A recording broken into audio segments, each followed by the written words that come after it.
दोस्तों, वो मशहूर बात तो आपने सुनी ही होगी। इस दुनिया में दो चीज कहीं भी मिल जाएंगी, पहला कागज और दूसरा पन्नी। दोस्तों, आज की डेट में हम चारों ओर से कागज से घिरे हुए हैं। हमारी पढ़ाई में सबसे ज्यादा इस्तेमाल होने वाली कॉपी, किताब, अखबार और दुनिया में मौजूद कई तरह की चीजों को बनाने के लिए कागज का इस्तेमाल किया जाता है। आजकल तो एनवायरमेंट फ्रेंडली के नाम पर पन्नी को रिप्लेस करके कागज को पैकिंग के लिए भी इस्तेमाल किया जा रहा है। तो दोस्तों, हमने सोचा क्यों ना आपको हम दिखाएं कि आखिर फैक्ट्रियों में ये कागज कैसे बनता है, इसे तैयार करने के लिए किन किन केमिकल्स का इस्तेमाल किया जाता है और एक कागज को तैयार करने के लिए कितने पेड़ों को काटा जाता है। तो दोस्तों, हो जाइए तैयार आज की इस वीडियो में कागज को बनते देखने के लिए। दोस्तों, कागज बनाने के लिए खास तौर पर यूकलिप्टस पाइन, बीच, पॉपुलर, मैपल और बैम्बू ट्रीज का इस्तेमाल किया जाता है, क्योंकि इन पेड़ों के रेशे बाकियों के मुकाबले ज्यादा लंबे और अच्छी क्वालिटी के होते हैं। इसके अलावा इसमें सेल्यूलोज और फाइबर की अच्छी मात्रा मौजूद होती है। आपकी जानकारी के लिए बता दें कि दुनिया की सबसे बड़ी कागज बनाने वाली फैक्ट्री अमेरिका में मौजूद है, जो कि इंटरनेशनल पेपर कंपनी के द्वारा चलाई जाती है। इस कंपनी के द्वारा बनाए गए माल को 150 से भी ज्यादा देशों में इस्तेमाल किया जा रहा है। क्या आपने इससे पहले कभी इस कंपनी का नाम सुना है या नहीं? अपना जवाब हमें कमेंट्स में जरूर बताएं। बहरहाल, अब बात करते हैं पेपर मैन्युफैक्चरिंग के लिए आखिर फैक्ट्री में क्या कुछ किया जाता है।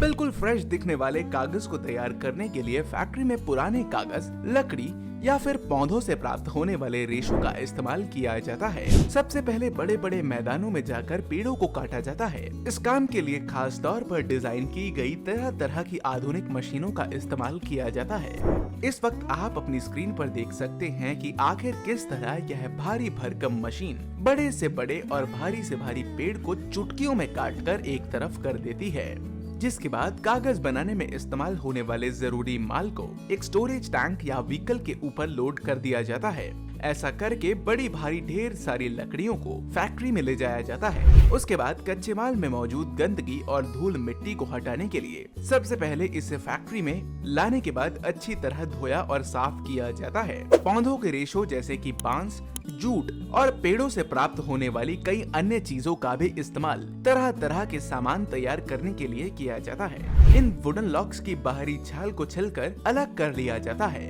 और इनके पतले और बारीक टुकड़े करके वुडन चिप्स में बदल दिया जाता है।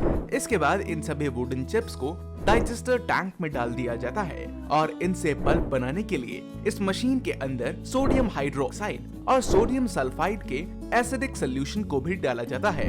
अब इसे मशीन के अंदर हाई टेम्परेचर और प्रेशर के ऊपर गर्म किया जाता है, ताकि इनमें से सेल्यूलोज और लिग्निन को अलग किया जा सके। कुछ देर इसी प्रकार गर्म करने के बाद इसमें से पल्प बनना शुरू हो जाता है। आप अपनी स्क्रीन पर देख सकते हैं कि किस प्रकार यह फाइबर के जैसे गुदगुदा बन चुका है। लेकिन दोस्तों, अभी भी यह पेपर बनाने के लिए तैयार नहीं हुआ है।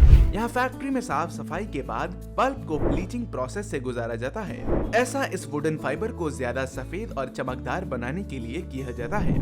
इस प्रक्रिया में इस्तेमाल किए गए पेरोक्साइड और ऑक्सीजन के मिश्रण से बने ब्लीचिंग एजेंट्स इसकी अच्छी तरह से साफ सफाई में लग जाते हैं और एक बार ब्लीचिंग की प्रक्रिया पूरी हो जाने के बाद पल्प को एक बार फिर अच्छे से तैयार किया जाता है, ताकि उसे कागज बनाने के लिए इस्तेमाल किया जा सके। इस प्रक्रिया में बल्ब में पानी और बाकी के केमिकल्स को मिलाया जाता है। इसके साथ ही मशीन में तैयार हो रहे लिक्विड मिक्सचर में क्ले, चॉक और बाकी फिलर्स को भी मिलाया जाता है। साथ ही इसमें स्टार्च जैसे ब्लेंडर्स को भी ऐड किया जाता है। यह सभी एजेंट्स मिलकर कागज की गुणवत्ता और मजबूती ज्यादा बेहतर बनाते हैं। इसके अलावा टैंक में डलने के बाद इस पल्प के रेशों को काटकर पतला कर दिया जाता है, जिसे फाइबर रिफाइनिंग भी कहा जाता है। इस दौरान मशीन के अंदर मौजूद रेशों को काटकर अच्छी तरह घिसा जाता है। ऐसे इन रेशों की लंबाई कम हो जाती है और वह ज्यादा पतले हो जाते हैं। इस प्रक्रिया के दौरान रेशों में मौजूद पानी की मात्रा को भी कंट्रोल किया जाता है। इसमें मौजूद पानी की सही मात्रा पल्प को आसानी से मशीन में घूमने और रिफाइनिंग की प्रक्रिया में मदद करती है। फैक्ट्री में मौजूद वर्कर्स लगातार इन आधुनिक मशीनों की कंट्रोलिंग और मॉनिटरिंग का ध्यान रखते हैं। बहरहाल दोस्तों, इस प्रक्रिया के बाद कागज ज्यादा मजबूत, चिकना, लंबा और मोटा हो जाता है। यहाँ फैक्ट्री में कलरफुल पेपर्स को बनाने के लिए इसके अंदर अलग अलग कलर्स की डाइस को मिलाया जाता है और इन्हें एक बार में अच्छी तरह बॉईल कर देने के बाद आगे चलकर इन्हें इस मशीन में डाल दिया जाता है। अब पल्प मिक्सचर को तैयार कर लेने के बाद उसे शीट में बदल दिया जाता है। इसके लिए आपकी स्क्रीन पर नजर आ रही खासम खास 4 ड्राइनियर मशीन का इस्तेमाल किया जाता है। इस मशीन में मौजूद जाली के ऊपर पल्प के मिक्सचर को पलट दिया जाता है और इसी जाली के माध्यम से इसमें मौजूद अतिरिक्त पानी निकाल लिया जाता है, जिससे कि पल्प की एक पतली शीट बनकर तैयार हो जाती है। इस शीट को और भी ज्यादा बेहतर बनाने के लिए इसे रोलर्स के बीच से गुजार लिया जाता है। इतने में काफी हद तक काम हो जाता है। एक बार यह शीट तैयार कर लेने के बाद उसे सुखाने की प्रक्रिया से गुजारा जाता है और शीट्स को सुखाने के लिए गर्म सिलेंडरों का इस्तेमाल किया जाता है। इस प्रक्रिया के दौरान गर्म हवा और भाप का इस्तेमाल करके शीट्स की नमी को पूरी तरह से हटा दिया जाता है। इस प्रक्रिया के दौरान इन्हें खास तरह के इंफ्रारेड हीटिंग चैम्बर से गुजारा जाता है और एक बार अच्छे से सूख जाने के बाद कागज पूरी तरह से तैयार हो जाता है और उसके ऊपर की सतह चिकनी और सामान हो जाती है। यह प्रक्रिया कागज की क्वालिटी और इसकी स्टेबिलिटी को मेंटेन करने के लिए कारगर साबित होती है। यहाँ पर तैयार किए गए कागज को लैब टेस्टिंग और एनालिसिस की मदद से बेहतर बनाने की कोशिश की जाती है।